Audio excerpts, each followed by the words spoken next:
Scott here from Vino, Las Vegas. I'm here with Jean-Pierre Wolff of Wolff Vineyards here in the Edna Valley. Today you're here at World of Pinot Noir with some of your great Pinot Noirs, and I've had the pleasure of tasting some of them, and you have an incredible story. But tell me about your vineyard here in Edna Valley. How did all that get started? Well, originally when I was 16, I wanted to be an agronomist, and then eventually I did a small bifurcation to electrical power and nuclear engineering, and now I'm made full circle. There you go. So I'm back at it, and I acquired this property 10 years ago. It's the third oldest vineyard in the Edna Valley. It was exclusively planted with Chardonnay.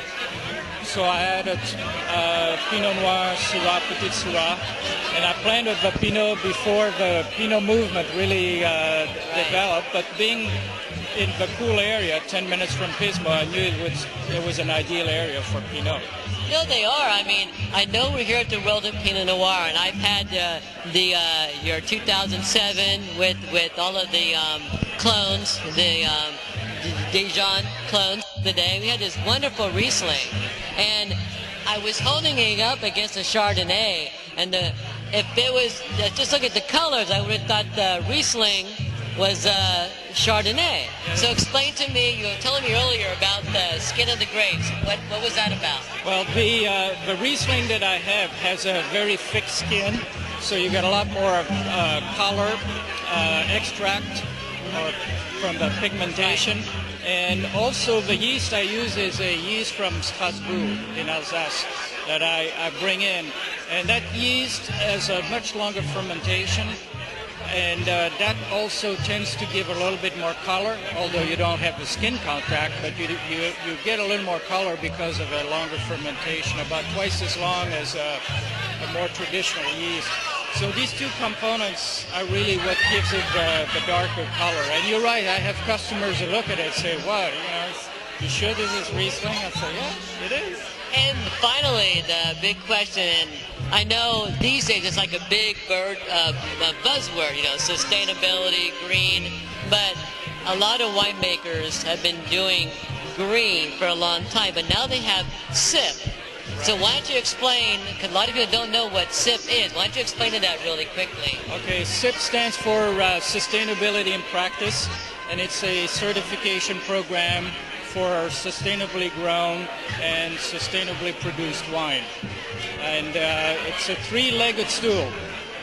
You get the three E's. You have the ecological or environmental aspect. The second one is social equity.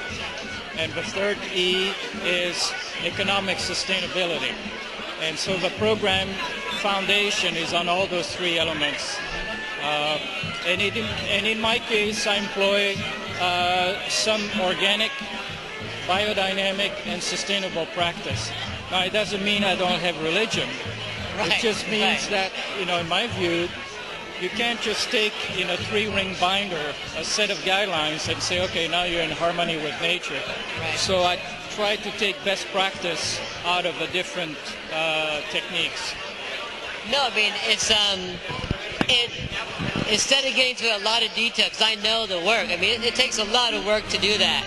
And so I really commend those of you that have always gone the extra step with the dry farming, which means, very little irrigation, whatever falls naturally, correct? Right. So I really want to commend you for keeping it real and keeping it sustainable and green, and it's a great thing, and you have some great wines, and they're awesome. Wine is a very healthy food, yes, since it's now yes, it is. listed as a food, and therefore I think it's totally synergistic to have a wine that is grown in a sustainable fashion, reducing herbicide, pesticide use. And more customers are actually looking for wines that are, do not have